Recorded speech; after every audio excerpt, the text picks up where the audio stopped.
Usa kaming gabi, mga angkol ug mga auntie, at syempre sa ating mga pamangkin na nakatutoy ngayon.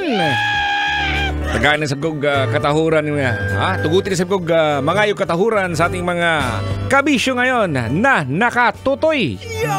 At syempre naman po, ito naman po ang inyong Uncle Totoy, no? Uncle Totoy ba to? Ang inyong kasama na naman. At syempre sa isang maulan ba? Malamig ba?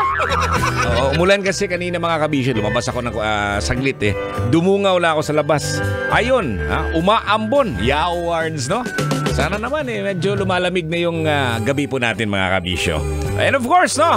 Ayan, welcome na naman po sa ating programang Totoy na Love. Ikaw na nasa biyahe ngayon, no? Ating mga lalamove driver, Grab, mga taxi, syempre, bus, at syempre, bus driver at konduktor. Kasama na rin ang ating mga pasahero. Hindi natin pwedeng kalimutan din ang ating mga security guard, mga police sa gate. At siyempre din naman, no, yung mga kainan din naman na nakatutoy permanente dito sa ating programa. Of course, Totoy na Love. Ngayong gabi po mga kabisyo, no, matanong lang kita, no? Ikaw ba ay may kapatid? Kung meron, no, ilan ba kayong magkakapatid? At minsan din ba, may panahon ba na hindi kayo nagkakaintindihan sa mga bagay-bagay? Yeah, words. Kailangan pa bang i-memorize yan? Oh, basic. Oo naman. Oo, madalas yan nangyayari po mga kabisyo. Nung bata pa, di ba? Maliit na bagay. Halimbawa, binilhan ng bagong sapatos yung panganay kasi yun talaga yung mas importante kaysa sa bunso, di ba? Naalala ko lang nung araw po mga kabisyo kasi bunso po ako.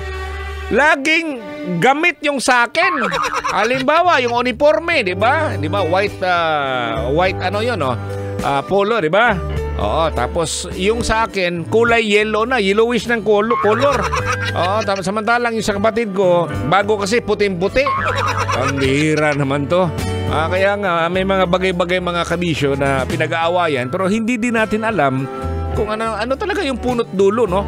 O malalaman lang natin na, ganun lang pala yung pinag-aawayan nung araw, no? Kaya nga, ngayong gabi, pag-uusapan po natin, no, tungkol sa mga bagay-bagay na nangyayari sa ating paligid, lalong-lalo na itong mga magkakapatid. Ikaw ba na may kapatid kang babae ba? O kaya naman lalaki? Ay, words, oh.